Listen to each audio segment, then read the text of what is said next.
Eenyummaa koon dhabee of soqeen of barbaada kophaa kiyya dhaabbee yaadaan of waxala bifa koo jijjiiree eenyummaa koo of gaafadha bakka lamatti of hiree eenyummaa kootu badee gaddi na simatee gammachuun na baqate ani eenyu garuu fuula koo jijjiiree bifa lama baasee akka galaanaatti mimmaan koo yaase goojjoo kootu jige roobni natti dhimmisee bakka ol seenu dhabee karaa gubbaa ciise mana kootu onee hantuunni dhuunfatee osoo kooti jedhuu keessaa na baafate meerree namummaan koo kan hantuunni yaadu burree kootu aannan didee kan dur naaf elmamu hunduu keessaan gubataadha gubata koo eenyuuf himu namummaa kootu gatii dhabe namummaan koo rakasee akka citaa galabaa daandiin imala koo badee karaarraa maqee tabba yaabbee dhaabba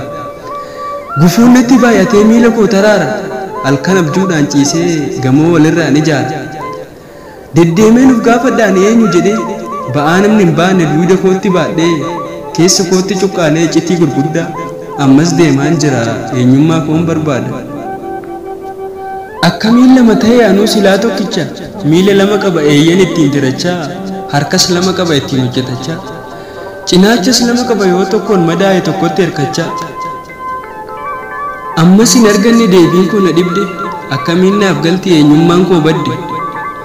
kolfa kootu bade inni anaaf dawaa maaloo maaf sokkite ilkaan koo si hawwa hidhii koo guduunfee ergaati godaante eenyummaa koo dhabnaan atis na baqatte namni maraataan isaa yeroo an dubbadhu namuu naan hubatu gubaan gubadhu kan eenyummaa koo fuute maaliif sin mararu eenyummaa koo hin dhuunfattu ni galchita boru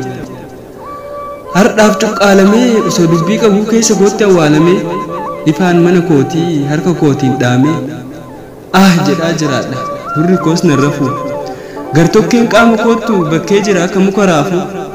gartokkeen qaama koo inni anaaf jedhee bakkeetti dararamu hanga wabii argatutti malee anis eenyummaa kootiin hin araaramu.